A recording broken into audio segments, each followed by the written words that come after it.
Hai semua, perkenalkan nama saya Givari Cezarafa Ismail dari kelompok negara Cina dengan NIM 1211050009. Untuk kesempatan kali ini, saya akan menjelaskan mengenai diplomasi budaya yang dilakukan oleh Cina lewat film. Namun, sebelum masuk ke topik tersebut, mari kita sedikit kenalan dengan negara Cina. Cina atau Tiongkok adalah negara dengan jumlah penduduk terbanyak di dunia. Jumlah penduduk Cina yang sebanyak 1,38 miliar jiwa pada tahun 2018 ini sekitar 5 kali lipat lebih banyak dari populasi Indonesia yang berjumlah sekitar 262 juta jiwa per tahun 2018. Selain sebagai negara yang memiliki penduduk terbanyak di dunia, Cina menempati posisi keempat sebagai negara terbesar di dunia dengan total area mencapai 9,3 juta kilometer persegi atau 2,2% lebih besar dari luas daratan Amerika Serikat. Kondisi geografis negara ini meliputi pegunungan dan dataran tinggi gurun pasir dan juga hutan lebat. Sepertiga wilayah daratannya berupa pegunungan. Gunung tertinggi di dunia, Gunung Everest, terletak di perbatasan antara Cina dan Nepal.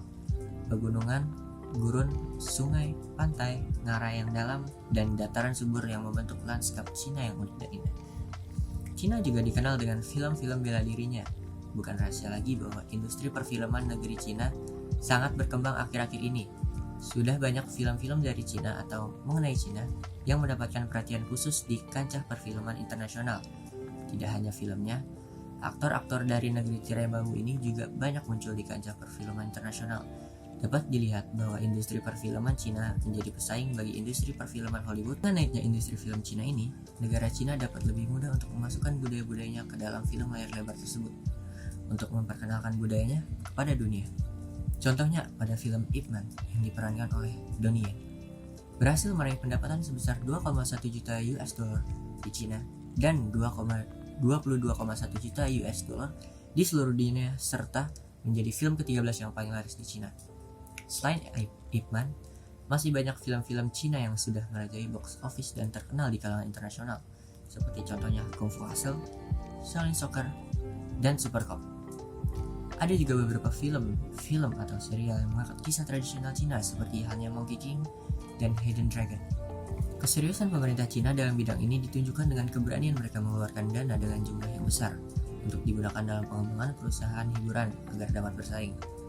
Bahkan, Cina sampai mendirikan Official China Film Promotional International pada tahun 2004. Film dalam instrumen mempromosikan cultural diplomacy merupakan alat yang unik, pas, dan efektif karena kita dapat mengatur budaya apa saja yang ingin kita masukkan sebagai selipan dalam film tersebut dan tinggal bagaimana cara pengemasannya saja. Tidak hanya dalam film saja, aktor film juga dapat digunakan sebagai instrumen dalam cultural diplomacy, dikarenakan biasanya film-film yang bukan produksi Cina juga menampilkan adegan bela diri khas Cina dengan aktor dari negara Cina juga. Dengan banyaknya ketertarikan pada bela diri khas Cina, jadi banyak bermunculan tempat-tempat kursus mengajar bela diri wushu di Amerika Serikat. Menurut saya, diplomasi kebudayaan lewat film Cina ini merupakan salah satu yang berhasil, karena dapat dilihat dari sekarang budaya-budaya Cina makin dikenal di kalangan masyarakat internasional, seperti bahasanya, bela dirinya, budayanya, sektor pariwisatanya, pakaiannya, dan makanannya yang berdampak kepada image positif terhadap negara tirai bambu ini. Dalam era digital ini, tentu saja diplomasi dapat bervariasi caranya. Salah satu cara yang efektif adalah dengan menggunakan film, dikarenakan film lebih mudah untuk dicerna oleh masyarakat internasional, baik dari kalangan muda maupun kalangan tua.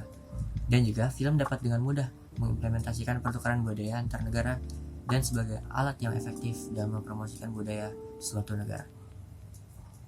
Sekian penjelasan yang dapat saya sampaikan untuk materi ini. Kurang lebihnya mohon maaf. Wassalamualaikum warahmatullahi wabarakatuh.